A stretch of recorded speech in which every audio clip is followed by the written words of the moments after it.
Okay, cool. Cool. I love it so much. I love making videos, dropping my phone on the floor.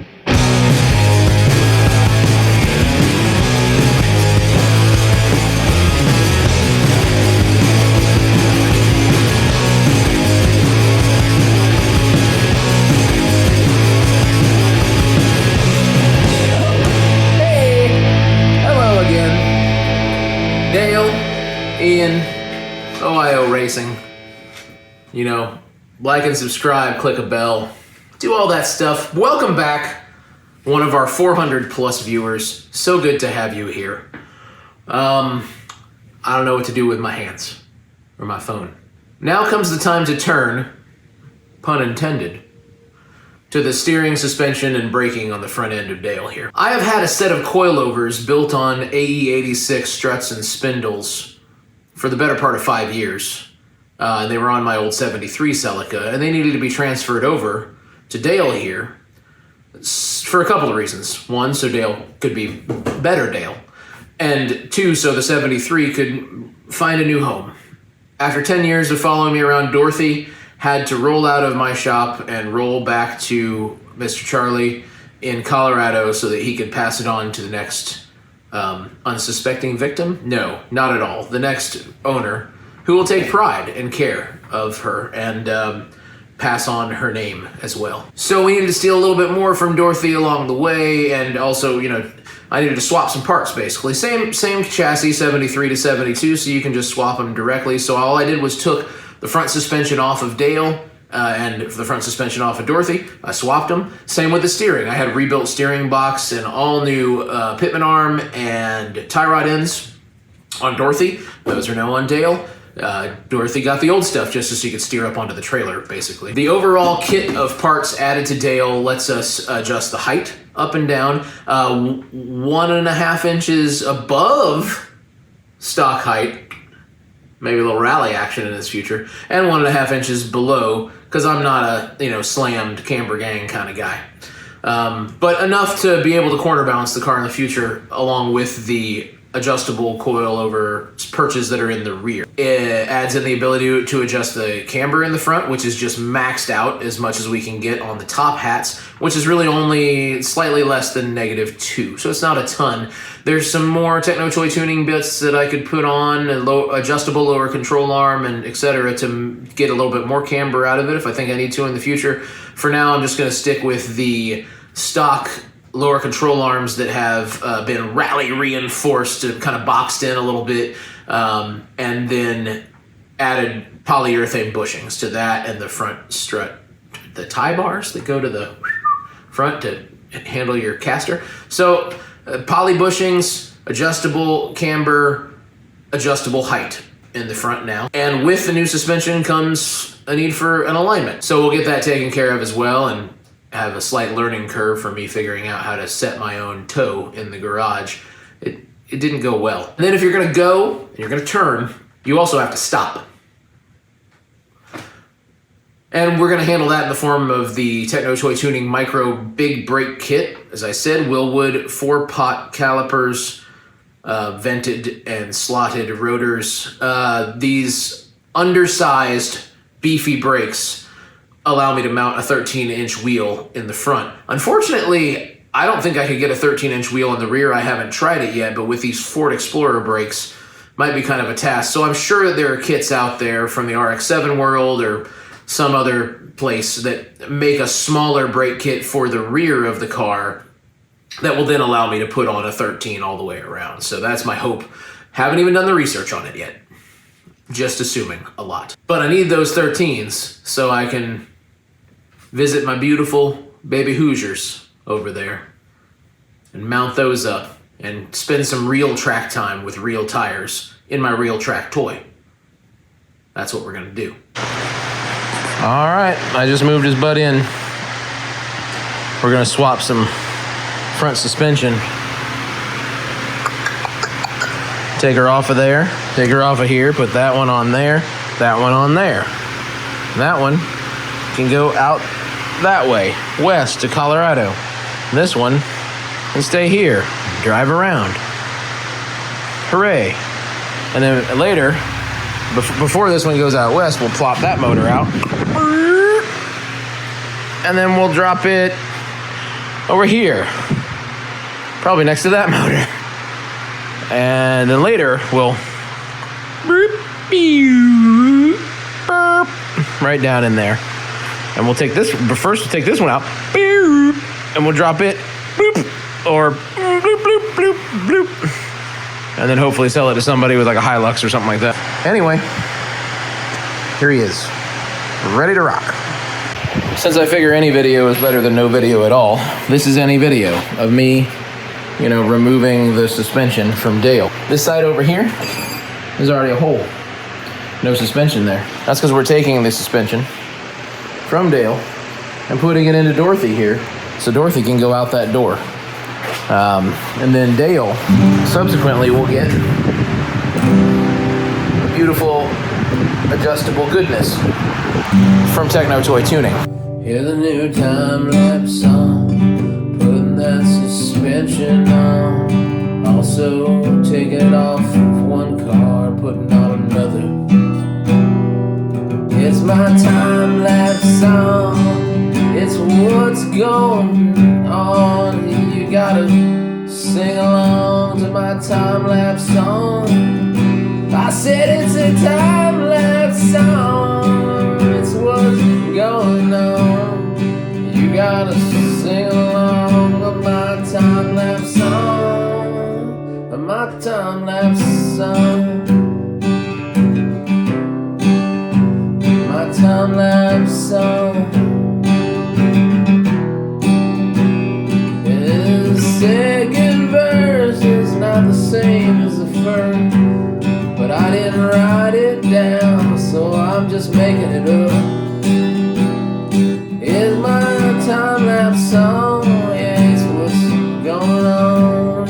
You can't help but sing along to my time-lapse song. My time-lapse song is the time-lapse song, and it's what's going on. Great news, Dale's steering setup is missing. So we get to go in the attic, which is probably 140 degrees, and see if we can find it. Oh, it's spooky up here too. Well, there's a steering rack, headers, there's all sorts of shit up here. Listen, y'all, I am not seeing that steering rack. What did I do with it? It's gotta be around somewhere. Oh my God, it's hot up here. Holy shit, it's hot. That is a rack, but not the Celica ball and cap and piston and whatever. Must be downstairs. I didn't need to come up here at all.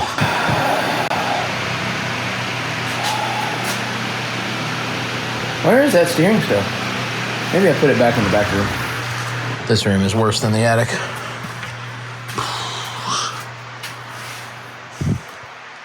I see a exhaust tube, binnacle. It's not in here. Ew. Getting worried. I'd say that the hardest place to steer a car from would be the trunk. But that's where our steering stuff is. Let's move it to the other end.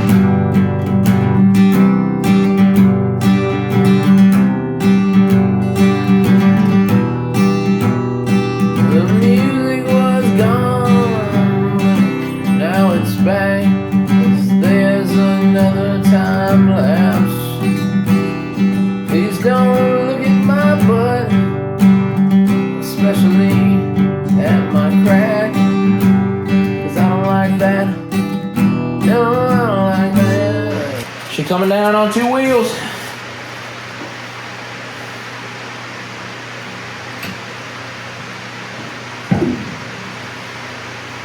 Maybe. Yep, kinda. So the transmission cross member still needs to come out, and then we put wheels on the rear, and I think we're done. Down she comes for the first time in a long time on all four wheels. And she is down. let's take a look. There it is. There she is, Dorothy on all fours, once again, ready to head out the door and go to the good Reverend Charlie in Colorado, where she will inevitably, somewhere down the line, be given a new life. Once again, don't know what that new life will be, but you know what?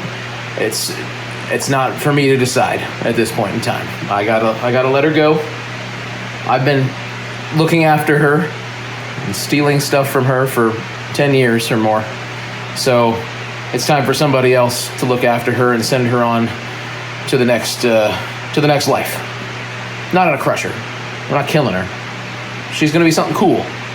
And hopefully I can document that process too, and hopefully get a few updates and whatnot along the way of what happens to Dorothy after now. Because, you know, I love her. I love this girl. And I'm going to be sad to see her go. But, you know, over there, you can see him. Look at him. We got the Dale. And that makes me happy. So, yep. So now, without further ado, let's take this girl to Colorado. This is the traveling song. It's not the time-lapse time. We're rolling along to the traveling song. Traveling song. It's because we're driving down the road, looking down that highway in your pickup truck. Welcome once again to the impeccably clean shop. Today, work continues on the 1972 Celica known as Dale.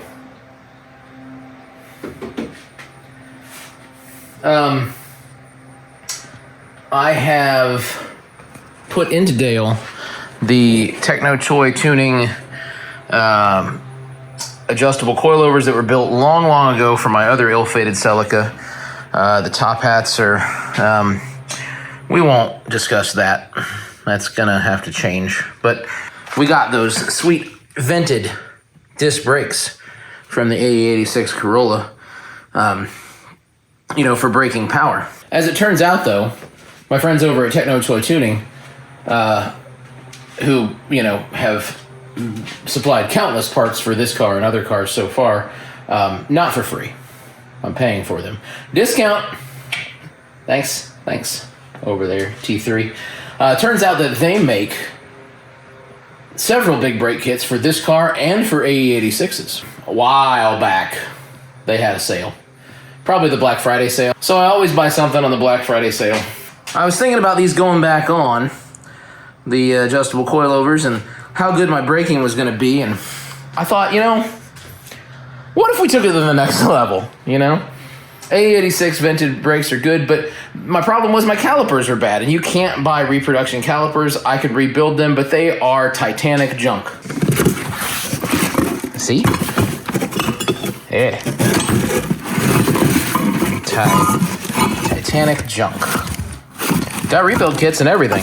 But I don't want to do that. I don't want to have junky looking stuff on here, and, you know, I'm kind of half junk, half not junk. Like, if a part is rusty, but it's, you know, cast iron serviceable, I'm going to leave it. Probably not going to paint it, because, you know, time wasted. I could paint it on the car. Anyway, I thought the calipers are rusty, and they're going to be hard to rebuild, and the rotors are pretty shabby and old. I'd have to get new rotors. Those are attainable, but, you know, I was like, those boys at T3, and gals at T3, they sell some good stuff. And one of the things they sell is this gorgeous Willwood 4-piston caliper, vented, slotted, drilled disc brake conversion. Look at it. Look at the meat on that bad boy. And you can still fit a 13-inch wheel on there. Hey, look.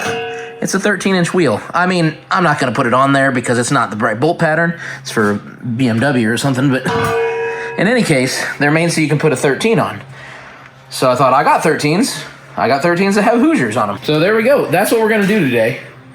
We're going to do ourselves the conversion on the driver's side, and I'm going to show you how to get it done. There's plenty of videos out there already. This one will be mine, and that's just the way that it is. One side note is that with this beautiful Ford 8.8 rear end that I have going on back here, may not be able to actually fit 13s in the rear. Might have to do some surgery back here with the dust shield and some other things to be able to fit a 13 back there. That's why I originally opted for the mini big brake kit, or micro big brake kit, I think they call it, from T3, to be able to fit the 13s in the front. And honestly, I'm gonna have an 18RG in this car. It's a 2-liter twin cam, twin carb. I mean, we're gonna rock to the limit and probably push 140 horsepower, maybe, if we're lucky, 140 horsepower. I don't think I'm gonna need a whole lot more braking than what this mini big brake kit provides. Now that I have Explorer brakes in the rear, right? Like most of the car's braking is done in the rear right now anyway. I think the booster, I think that natty old booster will probably go away at some point, and we'll just run non-powered brakes. So anyway, let's get busy.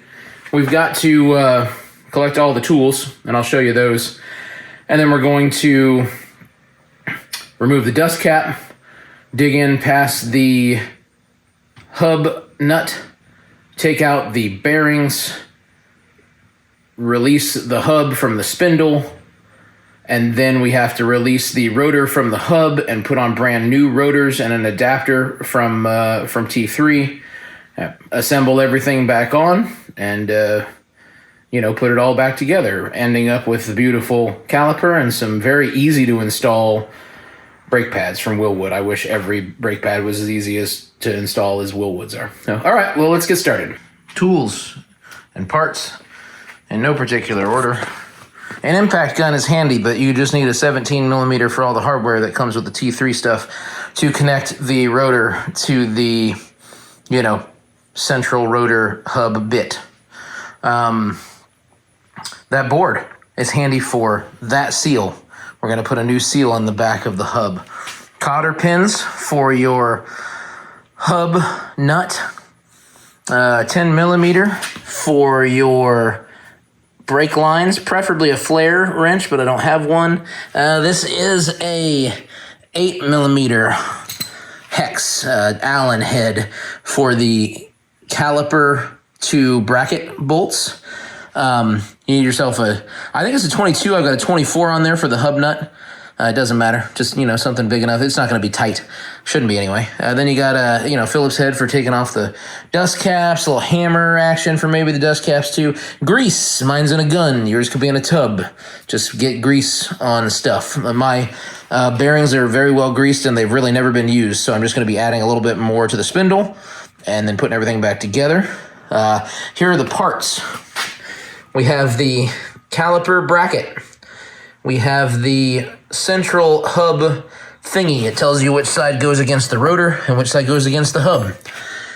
We got a wheel seal for the back side of the hub. We have our drilled and slotted rotor. We have our beautiful Willwood caliper still in the bag, and then our Willwood brake pads.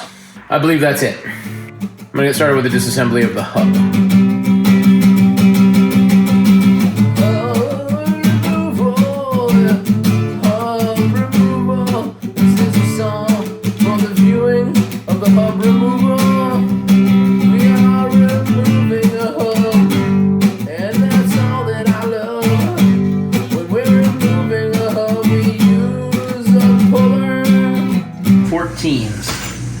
To take off the dust shield. I've left my impact at another location, so it's going to be hand tools.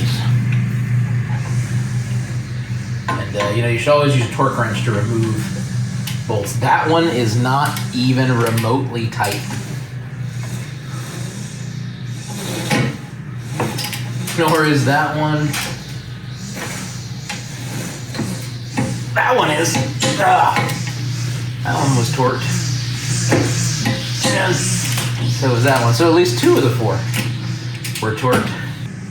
Alright. There's 4. I wish I brought a rag down here. I don't know why I didn't. There's several over there. Not over here. And there you go. 1 dust shield off. Yeah. This could be cleaned up some, because it does have some grease that somehow escaped around the outside. and that got past the seal. So, yeah. We'll clean it up. You don't want to do anything in this department half-ass. So, if you're going to clean off the grease, even if it's brand freaking new. Go ahead and clean it off. So, if you're the type of person who requires things to be absolutely clean and spotless before you put them back together, by all means, go to town on cleaning up this spindle. But I don't care. So, we got our cool thingy here. It's marked. It says this is the outer face, and it says that this is, actually that doesn't say anything on it. Right here, like this. And there's two different sets of holes. Clearly it doesn't go in that second one. It goes in this first one. And it has that slight upward tilt like that. Set him back up and knock him down. 1, 2, 3, and 4. Spin all these in. Make sure you're doing a cross pattern, just like anything that has, you know, a crossing pattern of bolts.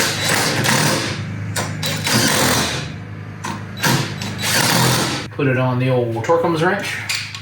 I'm gonna set it to about 60, but there isn't a torque spec for these on the face itself. There is torque specs actually on the unit to show you what to torque bolts into that are going into the aluminum, and you should follow that. You know, this torque wrench is bad, and I don't think it works anymore, so we're just gonna pretend like that we're hearing a click. Click. Last one gets a, ooh, you know what I didn't do? I didn't put Loctite on any of these. Damn. That's why the other one's backed out. All right, well, it's learning time with Ian. Let's just go ahead and take all these out then. All right, so a little bit of Loctite on the edge there. Make sure we got it in the right position, and then we'll go back in here. 2, 3, 4. That feels good. Also good. Good as well. And just fine. All right. Now it's time for the hub apparatus, which may be easier said than done because I don't have an impact. First things first, let's make sure we're tightly held in the vise, which, you know, also moves. Well, that one moved. That one moved. Good. You better have a thin-walled socket, but I don't have one with a 1/2-inch drive. So, 14. Oh my God. Here we go. Nope. Oh no. It's always one. Oh no. And I brought the persuader. It has been persuaded. New hardware comes with the T3 stuff, so don't fret about that. Okay, everybody's loose now. 1. Uh-oh. 2.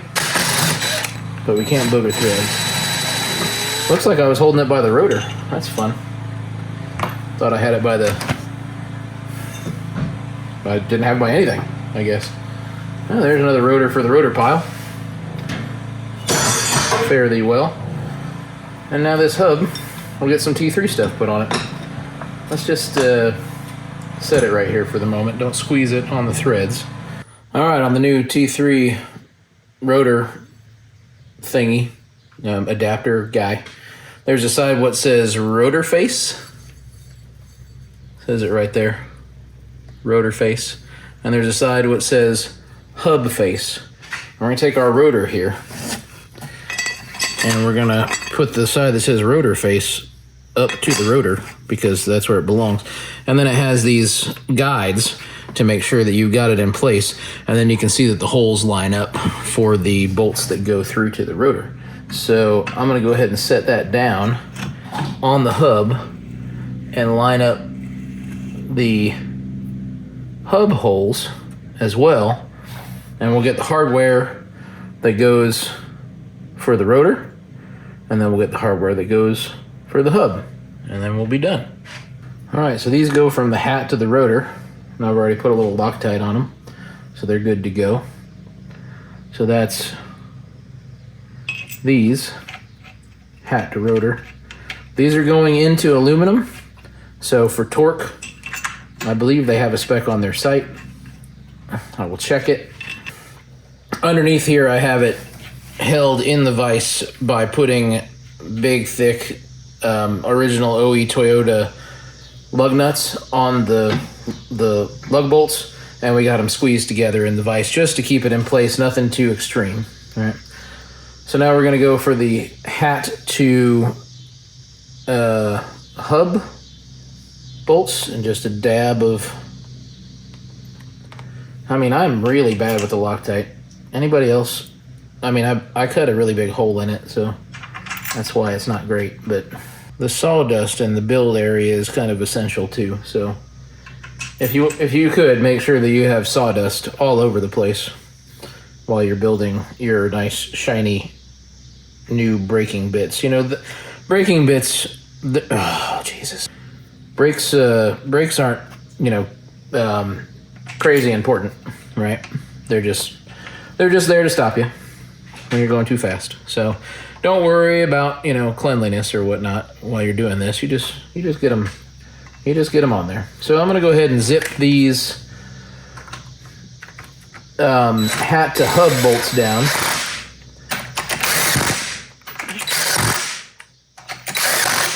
And now I'll do the rotor to the hat bolt. We'll be careful to not grab those too much. And now we should look at some torque specs. Okay, the torque specs should be here. Here, somewhere on the screen. I know them. Of course I know them. Why would I proceed without knowing them? So that one's done. And now that one's done. That one's done. And that one's done. All those clicks, you heard them. I know you did. Now these are to the hub, and I'm gonna get those torqued up to spec as well. Right to spec. Right on down to spec there. Right on down to Specville. Oh yeah, that feels good. Feels good to do things the right way. The hub, the hat, the rotor. Torqued. Torqualized. So let's take this over to the car and put some grease on some things, some more grease, and slap it all up there. I think the seal is good on this one. Well, I don't know. Look at that. No, I think the fact that the grease is out here is a sign that the seal is not good. So I'm gonna change that seal. Gotta pop it out of there. Don't have any of the tools I need right here. What's this one?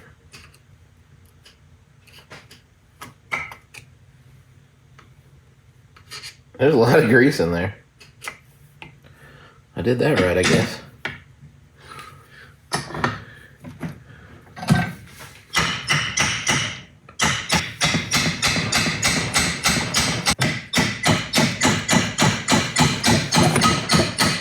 Go around the edges from the inside and just tap it out of there. You're pushing one side down while you're pushing the other side up, so like that. See, now she's rocking back and forth. Now probably could more than likely get the old hammer in here, maybe even on the side that's up. Yep. That's your seal right there. You put it with the other one down there. Now we'll clean this up. Ugh, drop the thing. A little bit of brake clean.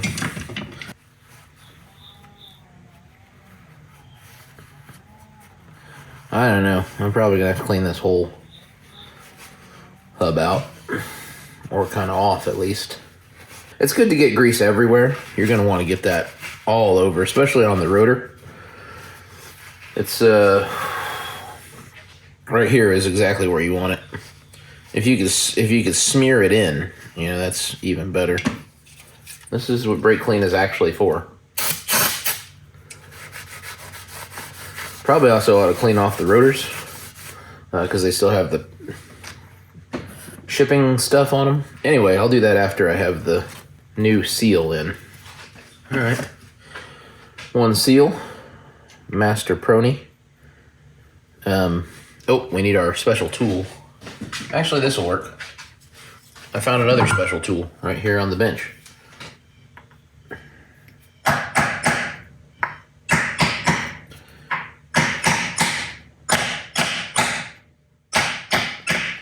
Make sure she goes in relatively straight, but also it's good to use a piece of wood that has freshly drilled holes in it and a bunch of sawdust.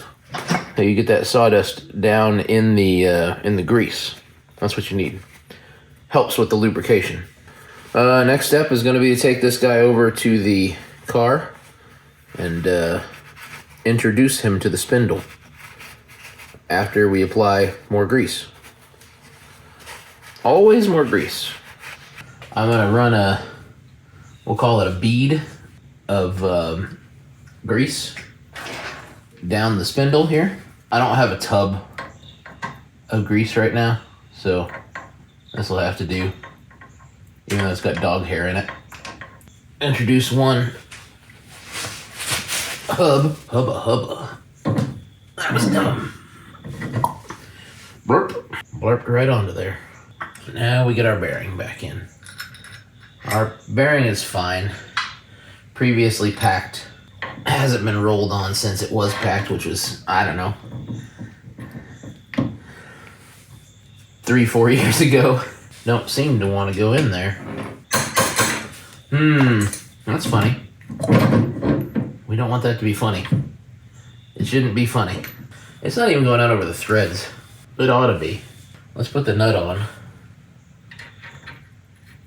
Oh, well, we got the thrust washer too that needs to go on, which is right here. But that's not going to help push it down. Thrust washer's got a key on it. That's not, there it goes. Phew, okay. Well, I mean, that's not really, it's still not there.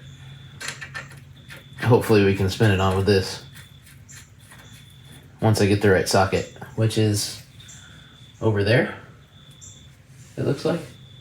I'm just gonna go ahead and turn it. Oh yeah, we're going somewhere now. Isn't it? I think it is. We at least gotta have the hole exposed, and it looks to be exposed. But I don't think I can get this one as tight as I got the other one. There we go. That's a little drag. That's a little drag. It's just not sinking like it should be. Yeah. I don't know. It looks, if I had to put a word to it, I'd say it looks crooked. It still rolls. There should be a point here where you get it tight enough to where you can't roll it, and then you can back it off from there until it's got a good roll to it. But it's dragging, but it's not stopping the spinning, which is concerning. Everything's in the right place, so I can't really fault it. Spindle. The hell? Did I get bent or something? Everything's weird here. There we go. That's less weird. If you don't have your Dorman 106-piece cotter pin Pro Pack, what are you doing? You gotta have the right cotter pins. You gotta have new ones. Time. Wrong pliers for the job. Always. But pliers are also a hammer. Just tap. Just tap it in. I'm gonna slap some grease into this cap here, and then I'm gonna put the cap back on. Well, there's some grease in there, not a lot. That's okay. I'm fine with that. Okay. This hammer is faulty. This is a faulty hammer. There she goes.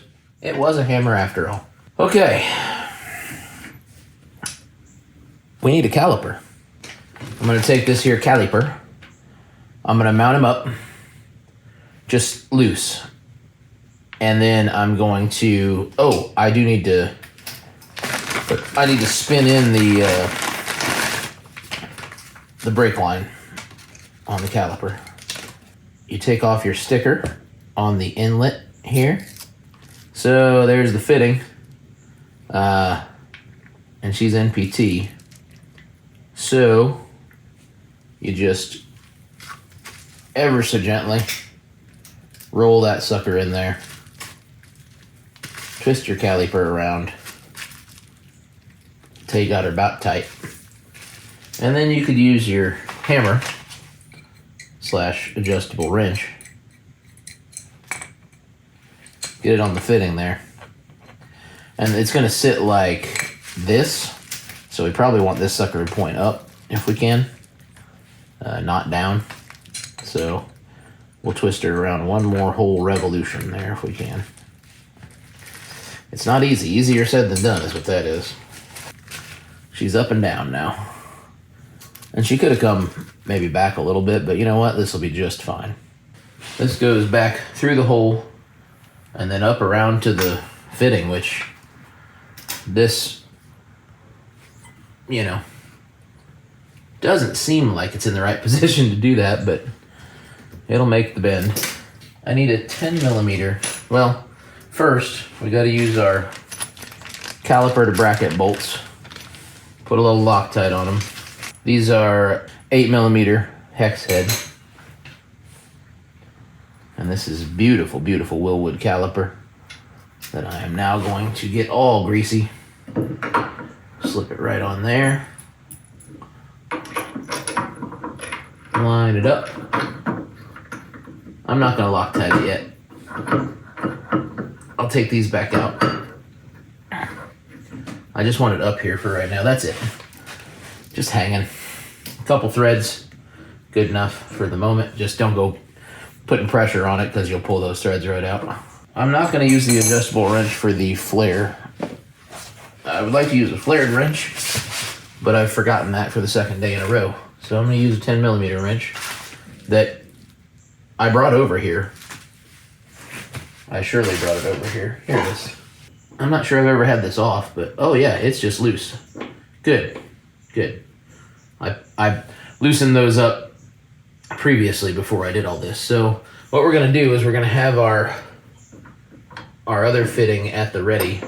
I think we are. Criminy Pete, look at it. Okay, we'll have it at the ready here. We're gonna start leaking fluid, that's for sure. Let the fluid flow. There's not much coming out. Might be dry, that wouldn't be good.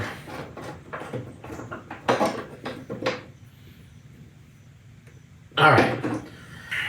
Now, on the floor somewhere over here, there should be clips, brake line clips. You gotta push this feller, which way does he get clipped? So the nut part of it slipped up through the hole. And that's it. That's all I needed to do. I hope you can see it, but I'll bring you in closer here in a second. The nut under here was just jammed in the wrong position. So I just needed to turn it a little bit so it would slip up through the hole, and then it allowed me to put the clip on the top. Got to the notch in the line so I could put the clip on. If you've ever done that before, you know what I'm talking about. If you haven't, then, guess. These brake lines, the new ones, weren't fitting through, and I thought there must be some sort of washer that I need to put on there or whatnot. Turns out it's a clip. See it there? It's around this thing, and there's a similar nut on that. I mean, this is just stuff that I ought to know, but don't, until I get here. But I'm glad that I looked at the old ones so I could figure it out. So I got these dumb clip pliers that barely want to work. And you just get them into the notches on the back side of the clip. There's one, Here's the other. You pry them apart very carefully because the pliers want to come apart. And there you go. You got yourself a clip. Now we can go slip that back on the new stuff. Now, after having spent way too much time lighting in this shot, I can maybe worm my hand in here around you. See, there's our split nut that this retaining clip goes on. We'll push him back through here. And now you're not gonna be able to see the other side. Damn it. Okay, cool. Cool. I love it so much. I love making videos, dropping my phone on the floor. Look at that shot, would you? Somebody knew what they were doing. Okay, so that spring clip. Oh boy, he's gonna want to be spread back out, isn't he? I hate that. Now he's good. He'll push on. These are probably the wrong pliers to get this job done, but I'm gonna try it anyway. Hey, there it goes. Okay, you kind of saw that even. Cool. So now it can't go through that hole. Whenever I take the spring clip and I put it on the back side, it should go on the back side, number one. It's not going on the back side. We've got to get this, now we got to turn it just right to get it all the way through that hole. And then put the spring clip on, and oh boy, is it tight. Yep, that's what we want. That's what we want. We want it to hold that brake line in place. That's what we got now. So we can adjust for length. And that way when we turn, you're riding it. We can see that it's got plenty of length to go full right lock and plenty for full left lock. Okay. So now I'm gonna put my Loctite on the other bolt that goes in the caliper. Now that our brake line is all snugged up, far too much dab of Loctite. It's always too much. There we go.